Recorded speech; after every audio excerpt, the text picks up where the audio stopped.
Many of you remember watching Hotel Rwanda in World Cultures. It showed the grim and brutal slaughter of the Tutsis from the perspective of a hotel owner in Rwanda. As with the public when the movie came out, many of you wondered why no country lended aid to the Tutsis. This aid would be a humanitarian intervention, which is a complex diplomatic issue. What does humanitarian intervention mean? What is the history of intervention? Why do some interventions fail, like Vietnam and Afghanistan, while some succeed, like Korea and Kosovo? In this video, we will go over all of these questions to find out what a proper strategy is for performing humanitarian interventions. Since World War II, state versus state conflict has fallen drastically. While the reasons behind this fall of interstate conflict are debated, its effects are both positive and negative. On the positive, many developed countries no longer have to keep large standing armies or worry about their house being bombed. But negatively, these same countries have the obligation to intervene in smaller conflicts. This started with simple proxy wars between the Soviet Union and the United States during the Cold War. The first of these proxies was Korea, followed by Vietnam and then Afghanistan. By the end of the Cold War, these conflicts had changed from proxies to humanitarian interventions. From Kosovo to Somalia and from Iraq to Rwanda, various countries have intervened to help the people of the country improve their lives or save them from oppression. When the Soviet Union fell, there was a massive push to help every group of people the West could, which is why NATO was involved in Bosnia and the UN was involved in nation building of Somalia. After the fall of the Iraqi Republic, however, the public began to despise these interventions.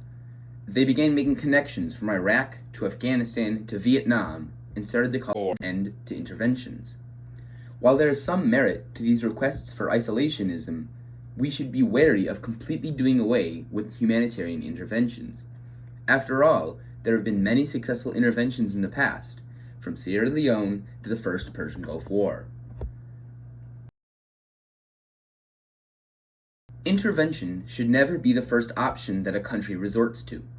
Generally, we call such countries colonizers or aggressors. There should never be any circumstance when open conflict is a first option. However, intervention should not be pushed by the wayside. It can be used in conjunction with all of the other tools of diplomacy to form a solid foreign policy and to help people around the world get a better life. Intervention should be used when the lives of the people are in danger, whether that be from the government or other sovereign groups from within the country. Richard Nixon, in his book Beyond Peace, talks about how the United States should act in a post-Soviet world. He specifically mentions that a country should only get involved somewhere else when their national interests are involved. This can be applied to intervention. If countries get involved where they don't have any interest, they lose motivation and the intervention breaks apart.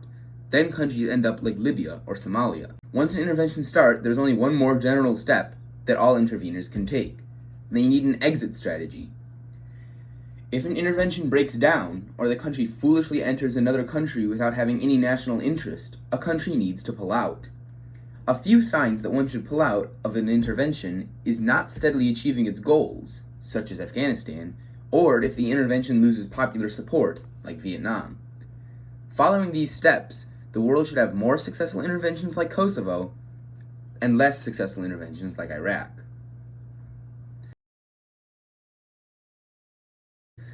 Rwanda is a tricky topic. Following the above guidelines, only a few countries actually have a vested interest in Rwanda, and the only countries with the strength enough to help were France, who is beginning the Sahel and Bosnia, and China, who would turn Rwanda into a political puppet like Ethiopia after they helped.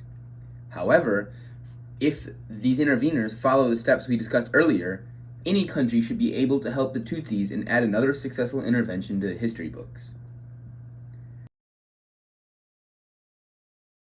Intervention should not be seen as a last-ditch attempt at peace, nor an aggressive act of war.